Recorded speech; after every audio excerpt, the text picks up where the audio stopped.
My first trip to the library. Leo loved stories more than anything. He loved the ones his mom read to him, with knights and dragons, and the ones his dad made up about funny talking animals. But what Leo loved most was the idea of stories. Hundreds, thousands, maybe even millions of them, all waiting to be discovered.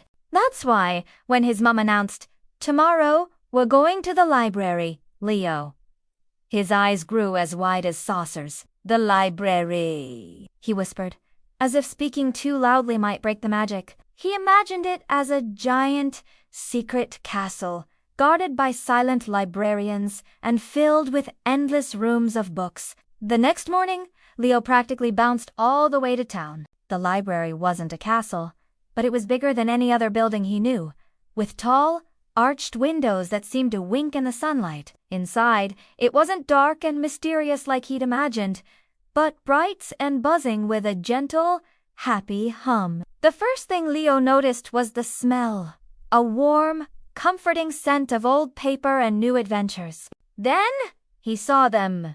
Shelves. Not just one or two, but rows and rows of them, stretching up to the ceiling and curving around corners. Every single shelf was packed with books of every shape and size, in every color of the rainbow. "This way, sweetie," Mom said, leading him past grown-ups reading newspapers and students tapping on keyboards. They walked past tall shelves marked mystery and history until they reached a bright, colorful section. "This is the children's area," Mom explained.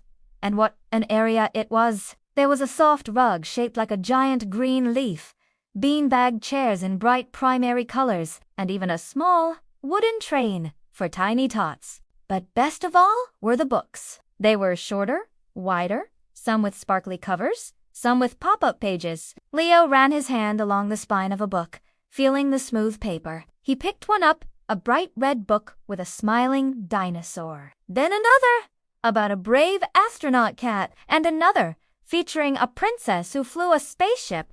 How could he possibly choose? Suddenly, a kind-faced lady with sparkling glasses knelt beside him. "Hello there! I'm Mrs. Daisy, the children's librarian.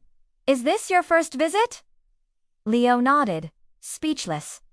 "Well, welcome," she smiled. "Finding the right book is like finding a new friend. Sometimes you know just who you're looking for, and sometimes you just have to say hello to everyone." Mrs. Daisy showed him how to use the special picture book browser, where books were displayed with their covers facing out, like little works of art. She told him about story time, where she would read aloud to a group of children, and about the summer reading challenge. Leo's head spun with all the possibilities. After what felt like both 5 minutes and 5 hours, Mom said, "Time to choose, Leo. We can take home 3 today." 3? Only 3?